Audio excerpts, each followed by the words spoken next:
Hi, everybody. Sean here from Worst Collection Ever. As you notice, Jen is not with me today because I am starting the show. But Jen is feeling under the weather this week, so we're going to try something a little different, something I've been wanting to sort out, and I figured this would be a good opportunity to do so. So I've been bandying about this idea of doing a podcast called Last Issue or Final Issue Blues, or Last Issue Blues. Maybe Final Issue Blues actually makes more sense. I figured this would be a fun time to try this out where I talk about the final issues of a comic book series and in some regards go into it as cold as possible and discuss the book and maybe a little bit of reasoning why it was canceled or why it might have been canceled. And, maybe just talk about, just the overall enjoyment of it. Just kind of, again, this is like a pilot of sorts, but I figured this would be an interesting thing to try. And I kind of have a morbid fascination sometimes with things like TV series or comic books ending. Looking up when it comes to actors, like older actors, like finding out like what their last roles were.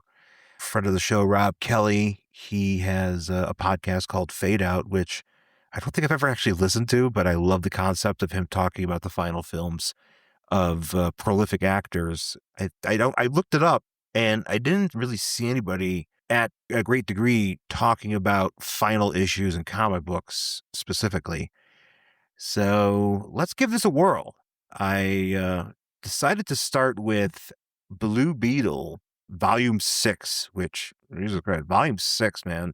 You would think Volume 6 would have been happened now. No, Volume 6 was like 1986 to 1988 series, starring Ted Kord, which started shortly after Crisis and started because Charlton Comics was sold to DC Comics, and they tried to integrate the character a little bit.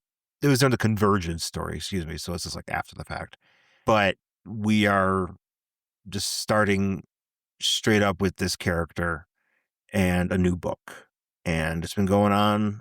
Started specifically June 1986 and ends May 1988 at issue number 24.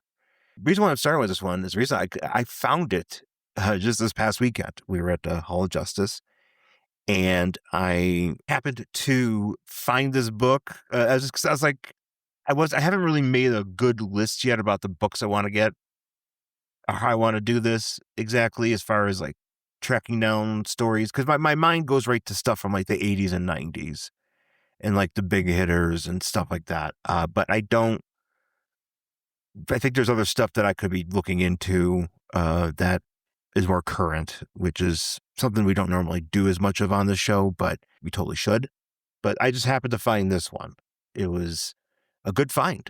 I actually was interested in reading about Blue Beetle because, and Ted Kord particularly, because all I know about him is that he's just a Justice League guy. Him and Booster Gold doing their laugh or whatever. And then he went on to, obviously other stuff was going on with him. And there's a current Blue Beetle, Jaime Reyes and all that. But, Ted, did his thing for a number of years and he's got a fan base. So let's check it out. Just a quick bio on the character. Blue Beetle, Ted Kord, or no, I'm sorry, it's not Theodore. It's actually Edward. I read that Ted is short for Edward. Ted Kord is the second Blue Beetle. He succeeded Dan Garrett. He debuted in Captain Atom Volume 1, number 83 in 1966, which was the Charlton version. He was integrated into the DC universe when DC purchased Charlton in 1983. And as I mentioned, per Convergence, Ted Kord participated in Crisis when the Blue Beetle scarab that Dan Garrett was using was discovered to be able to defeat the shadow demons that the Anti-Monitor was throwing upon the Earth and everything. But I guess there was issues with it being controlled or something. So they, instead of like refining it, they just like sent him back to his Earth, which I guess is Earth 4. But it's funny where they're just like, it's like, oh, you ain't ready, so you go back to the minor league, go back to this Charlton world, and we'll call you when we're ready. But Ted Kord took over his father's Kord Industries when his mother passed away. He was basically running the company like a Bruce Wayne type of deal, and he also managed to sneak in his adventures as Blue Beetle, but that did lead to some bigger issues down the line. Also, he once met Stevie Wonder, which came out, I think, the first issue of Animal Man. There's like a We Are the World kind of deal, and Stevie Wonder, like, I don't know if the JLI was singing on it. You think they would be, if it's their thing. I mean, at least, we got Fire could sing. I'm imagining that Ted Kord's contributions were like Dan Aykroyd in We Are the World, just kind of standing in the back. I was like, oh, yeah, comedy. He's back there. But weapons and abilities, he's super athletic. He is super smart. He has a high intellect of 192. Guy Gardner at one point said he's smarter than Batman, and has created a number of tech items, including Mr. Miracle's flight discs. He also created a lot of tech for the Birds of Prey. And also, I'm going to assume that he created Booster Gold's short-lived body armor, because something happened around 0 Hour where he lost his abilities, or whatever it is that Booster Gold does. He had to get like a special suit in order to keep contributing or whatever. And it reminds me a lot of when Captain America, his body, around the same time this was happening, Captain America's body was failing him, and he ended up in this big, bulky suit. I would like action figures of both of those. But as far as other accoutrements that Ted Kord likes to carry around, he's got his BB gun, or Beetle gun, which is basically a hairdryer. It shoots compressed air and blinding light, could fell a charging rhino. I would like to see that. I don't know if that's actually been proven. Maybe I have to do more research. Maybe there's more instances, because he does use it in his book and it doesn't do shit. And he's also got the bug, which is a solar-powered ship that looks like a big bug. Hey there, everyone. My name is Michael Bailey, and I host a podcast called It All Comes Back to Superman, which is currently on its second series. On July 11th, 2025, a new Superman film, written and directed by James Gunn, is coming to theaters. And not only will a new Superman enter the chat, but a new generation of Superman fans will enter the fold. To celebrate and mark this occasion, I'm embarking on a series of episodes called Moving Kryptonian Images, the live-action and animated adventures of Superman. Starting with Superman and the Mole Men and going all the way to the new movie, after it comes out, of course, I will be talking about all of the, live-action and animated Superman films that have been released. It's right there in the name of the series. I'm really not burying the lead here. But I won't be alone. Every episode will have a guest host or hosts joining me to talk about these movies. Some are old friends and some are brand new. Some I've podcasted with on numerous occasions, and for some, it will be our first time speaking. No matter the case, it will be a fun, sometimes silly, sometimes serious look at these films, what they mean to Superman, and what they mean to us as fans. The series kicks off on February 3rd, and barring real-life interruptions and a quick stop in April for my JSA April episode, the show will run weekly through August, when I end everything with a giant feedback, if I get any, episode which will also feature my personal rankings of the Superman films. From George Reeves to Christopher Reeve, from Dean Cain to David Corenswet, from Tim Daly to Matt Baumer, Moving Kryptonian Images will cover them all. It All Comes Back to Superman Series 2 is on Apple Podcasts, Spotify, and iHeartRadio, and you can find the home base for this and all of the other shows in the Fortress of Baileytude Podcasting Network at www.fortressofbaileytude.com.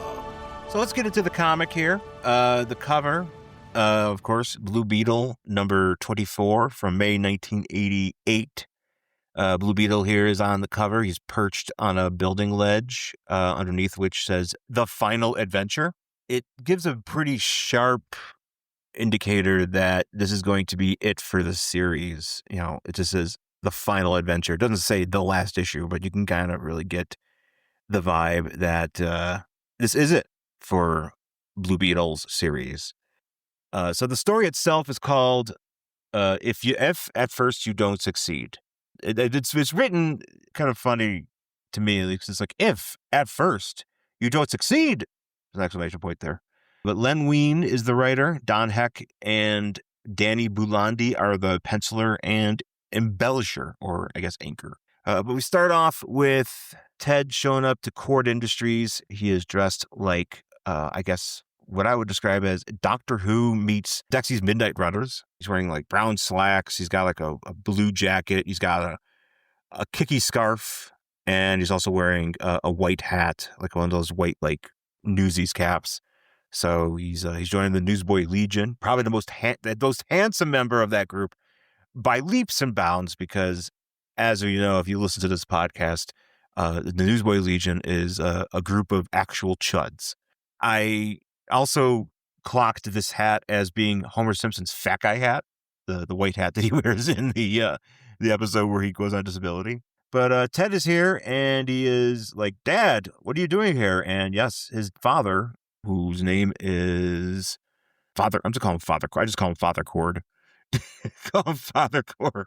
He is Father Cord is sitting in his chair, and he's like, "Haha, I am back." And Father Cord is like, "Look, man, you've been dicking around doing your Blue Beetle stuff, and you're not here, and we don't understand why you're not. So I'm back here doing the business." And he's like, "Well, how did you know?" And behind him, his lady friend, Melody Case, narked on Ted and said, so she's like, I called your dad to tell him that you're gone all the time, and the business is suffering. So I am here. I told your dad to come back and get the ship right. This is totally understandable. I think that makes sense. I mean, I don't know what kind of pull that Melody Case has, other than just being a scientist, from what I understand. But she apparently is able to fire and hire people. So, I mean, there's that. She's just like, "Yeah, you've been distracted. So, we need to get your dad in here." And Ted is frustrated. He is sitting here asking, like, "Well, what's going on? You don't take any meetings. You're not you're not meeting with me, your lead scientist lady." And I guess the company is suffering. We don't know. I've obviously, okay, look, this is my first time reading this particular, we've done other issues of Blue Beetle on the podcast, but this is the first time reading this and actually knowing anything about Cord Industries. So whether or not there were financial reports in previous issues that I missed, this is news to me. But they wanted him around to obviously run his company, and he's not there. He's thinking to himself, like, what am I going to do? I can't tell them that I'm Blue Beetle.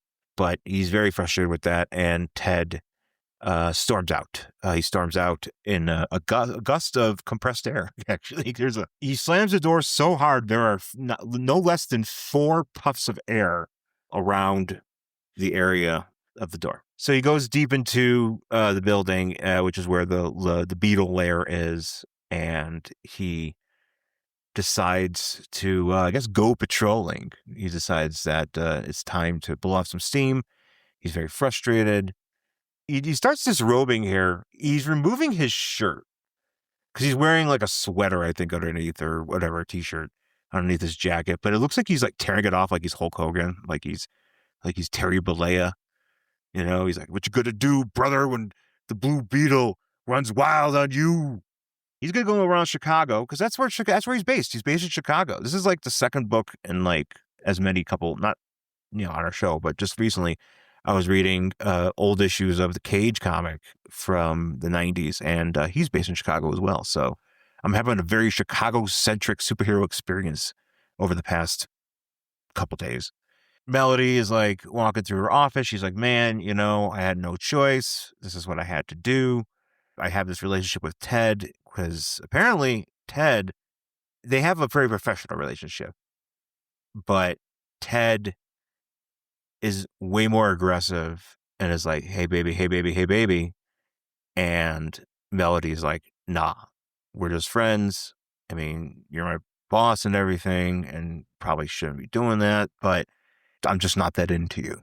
So she's like, well, there's another guy that catches my eye, and that is my assistant, Randall Truman. And I read that kind of fast, and I thought they were saying Randy Newman. But she's down for him. But she goes into her office or his office. She's like, all right, you know what? I'm gonna tell this guy how I feel.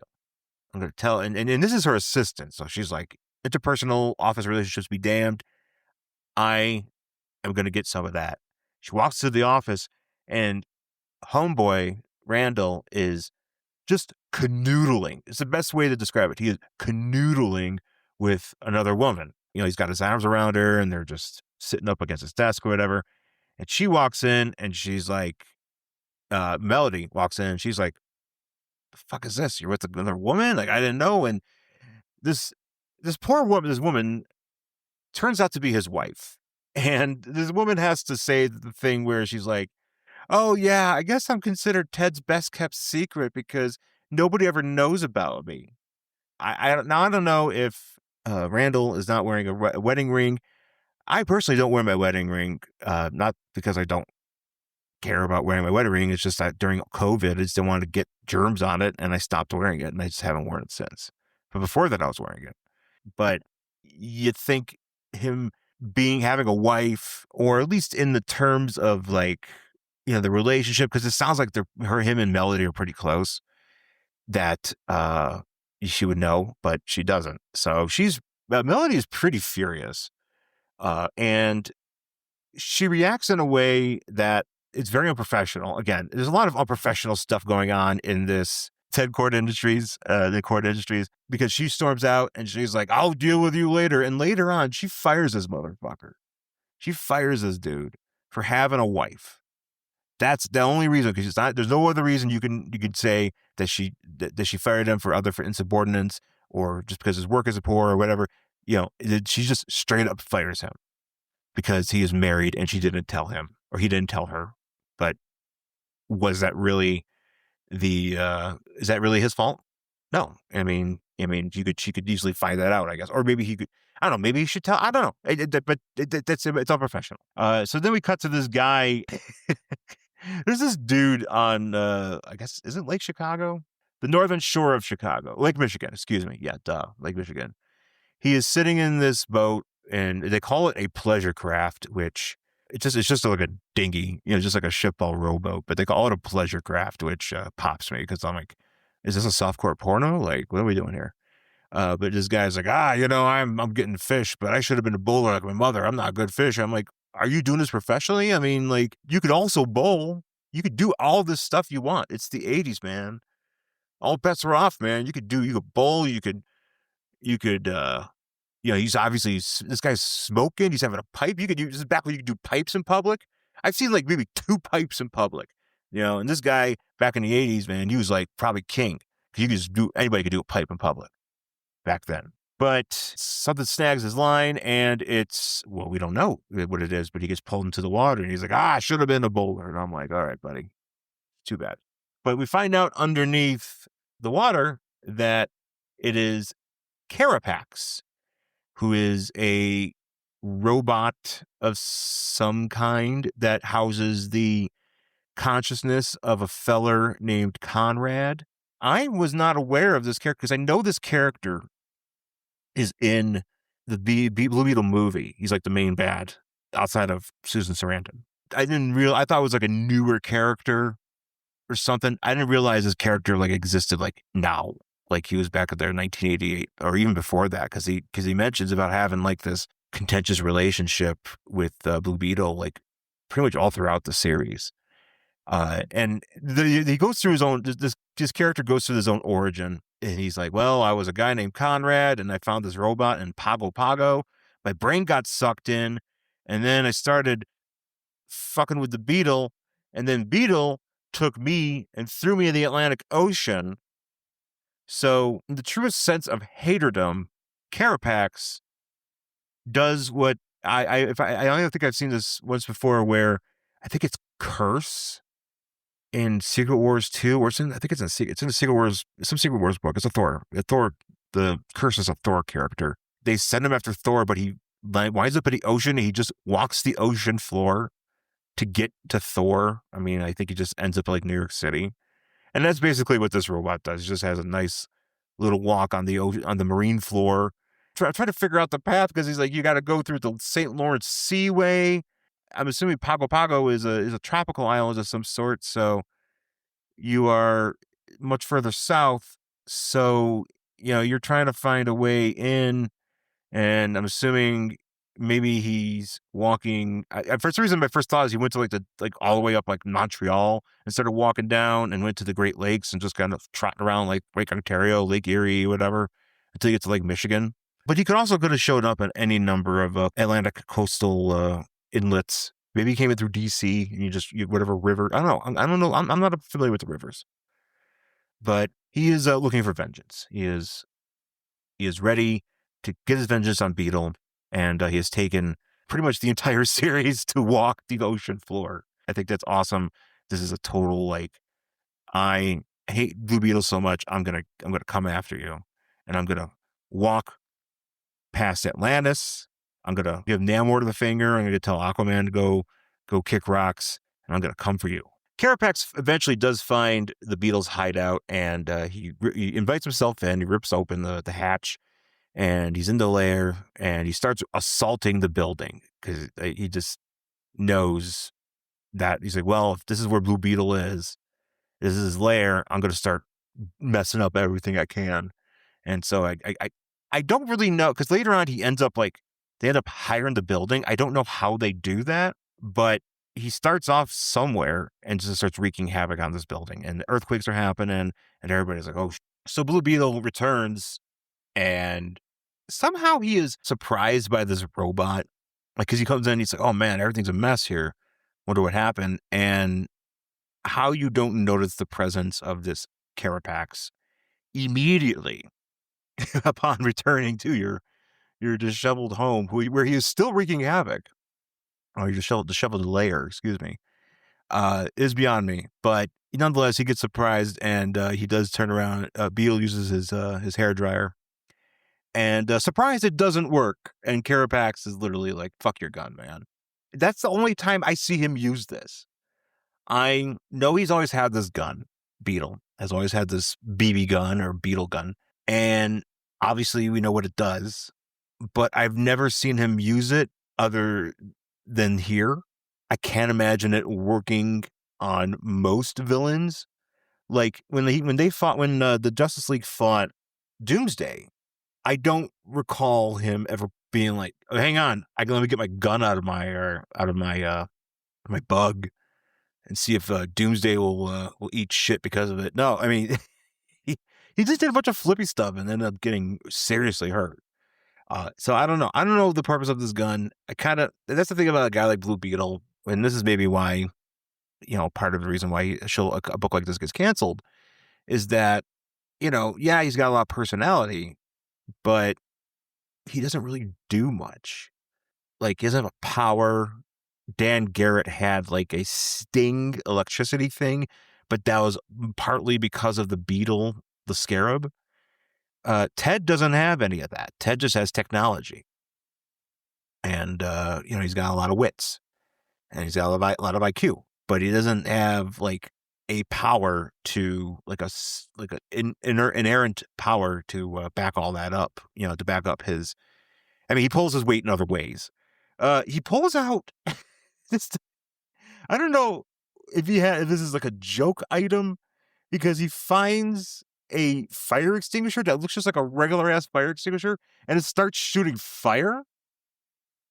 Like, you would think that he would have just a genuine fire extinguisher, because he is it's a superhero lair. He's got things he's doing down there.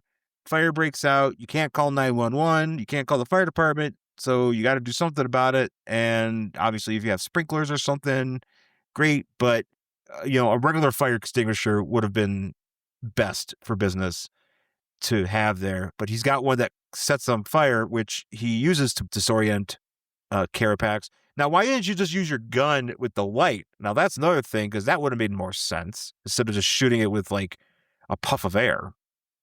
But nonetheless, Carapax has mini missiles. I like the concept of mini missiles. You know, just something like these little tiny explosives. I imagine they're something like stronger than M80s, but not that strong. Ted, Blue Beetle hurls a bottle of acid at Carapax like he's Two-Face on a stand. Like he's just like, I'm gonna ruin yous, and he just tosses a bottle of acid. Says acid on it. He like chucks it at him. The building starts collapsing. Somehow these guys end up higher up on the building, and Beetle dives out the window. He does like this Fast and the Furious stunt where he just dives out the window because he has arranged for the bug to be where he wanted to be so he can grab onto the trapeze line. That's what saves him. And he's like, hope I make it because I don't want to be street pizza. I love the idea of street pizza. Jen and I, we were doing our wrestling commentaries a while back, and I mentioned somebody being mat pizza because you just decimate somebody and they're just on the mat or on the ground or whatever. And I like the concept of pizza being it's how you make evil. Pizza. It's how you make pizza evil. But this whole building collapses, and somehow, to my knowledge, because it's not like anybody being like, "Holy shit, Jan was still in there, and now this building fell down." I don't know if this building is like a campus. I don't know if it's like a big tower. I mean, I know it's somewhere in Chicago in the actual city, off of the water. But this whole thing collapses. Nobody seems to be hurt. People are standing mere feet away from this thing as it collapses. I haven't read other issues of Justice League around this time, but do you think this would be some sort of national tragedy? This would be a real big deal that there was a building that collapsed in Chicago because a giant robot with mini missiles knocked it down. And it also happens that there's a superhero layer underneath it. Insane. But Carapax somehow survives. This is crazy because Carapax survives. He just appears in Beetle's ship, and Beetle's like, "What the fuck? How'd you get here?" He's like, "Oh, why? You were the building was collapsing, so I jumped on top of your ship." But you would, first of all, I mean, amidst the chaos, you would know if a giant robot landed on your form of transportation. But also, like, how did he, again, get higher? I mean, this is a robot that had to walk the sea floor to get to his destination. He didn't fly. He doesn't have the ability to fly as far as I can tell. He just somehow managed to take an elevator as his building was collapsing and jumped onto this ship and got in. Completely absurd, but it is a comic book, so I guess we'll just chalk it up to fun. We'll call it fun. But Beetle throttles up and activates his self-destruct. And just before he jumps out, he's like, "Give my regards to Oblivion," which is a really fancy way of saying "see you in hell." And Carapax goes, he's like, you know what? I'm going to rate this ship. So he tries to go up to the ship and he sees the button pressed. And he kind of does like an, "Oh shit, you're a mother," kind of thing. And the Beetle explodes, flies up into the air and explodes with Carapax inside. And I guess we're to believe that is the end of Carapax. But in the end, Ted somehow, after this explosion, and Ted lands in the water. Does he swim back into his lair here? Because he shows back up behind his father and Melody, and he's wearing the same clothes that he was wearing earlier. So he shows back up in his fat guy hat and looking like Doctor Who. I'm like, did you swim back down? Like, I mean, I know you're athletic, but I mean, or does he have an apartment with other outfits? Maybe he has an apartment. Let's just say he has an apartment near campus. He has it's like right next door or something, and he has extra hats and extra scarves. And Melody is like, "Hey, you're back. This is great. Oh man, you were right about the business. You're right about Randy Newman. And I want you now, and let's get it on." And Ted is like, "Suck it." And then he tells his father, because his father's like, "All right, well, we got to rebuild this industry." And he's like, "Well, okay, you know what? I'm done with this tech shit. I'm already Blue Beetle. I do pretty good on that. And around this time, Justice League, the new Justice League, the J.M. DeMatteis and Keith Giffen book has just started, which the company does eventually get rebuilt, and I guess those become a subsidiary of Wayne Tech. And, Beetle goes on to do a bunch of other stuff in JLI, eventually gets murdered by Maxwell Lord, but he gets better because it's comic books, and we can't have anybody stay dead forever. And that's how the book ends. This is the end of Blue Beetle Volume 6 with issue number 24. I haven't really figured out a rating system yet.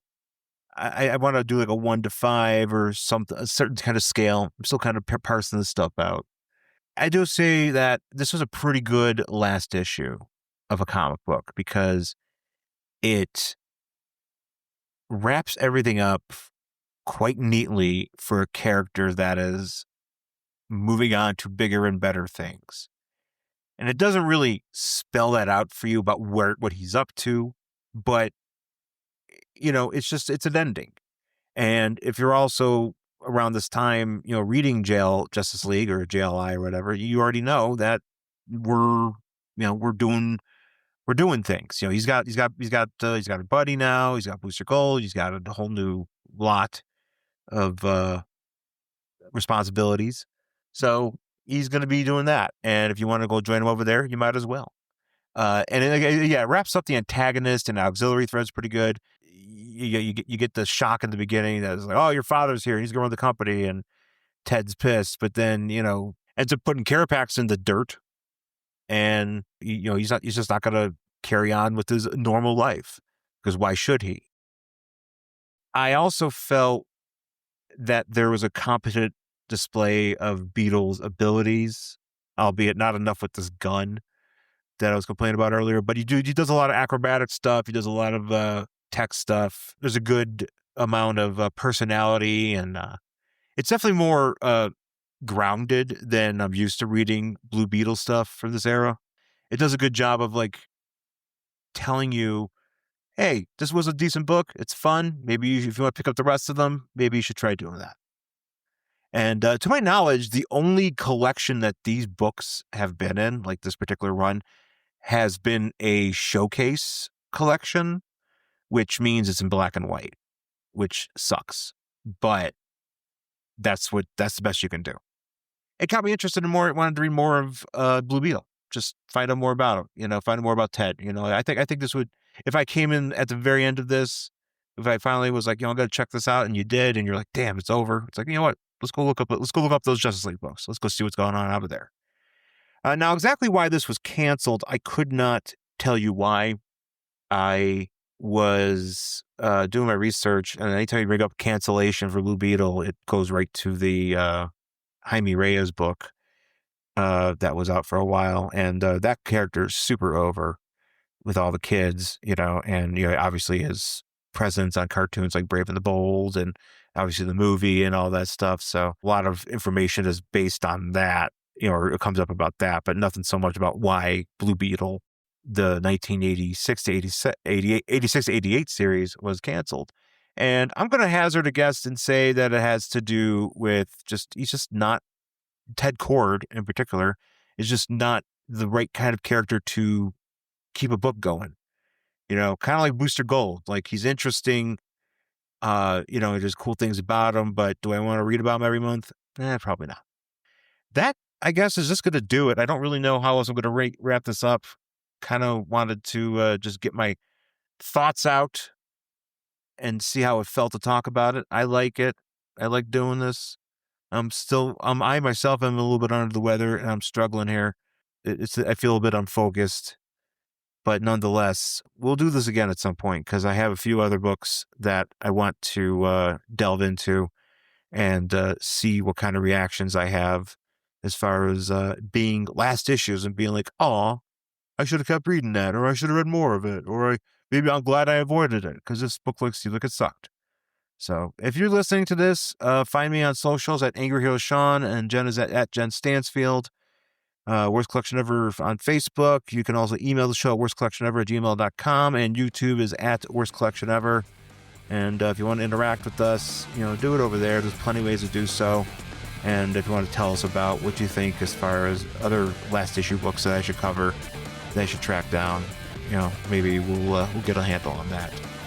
And and find the podcast anywhere you get it. Rate and review it, and that would be really, really helpful. So once again, folks, thanks for listening. We'll talk to you again next time.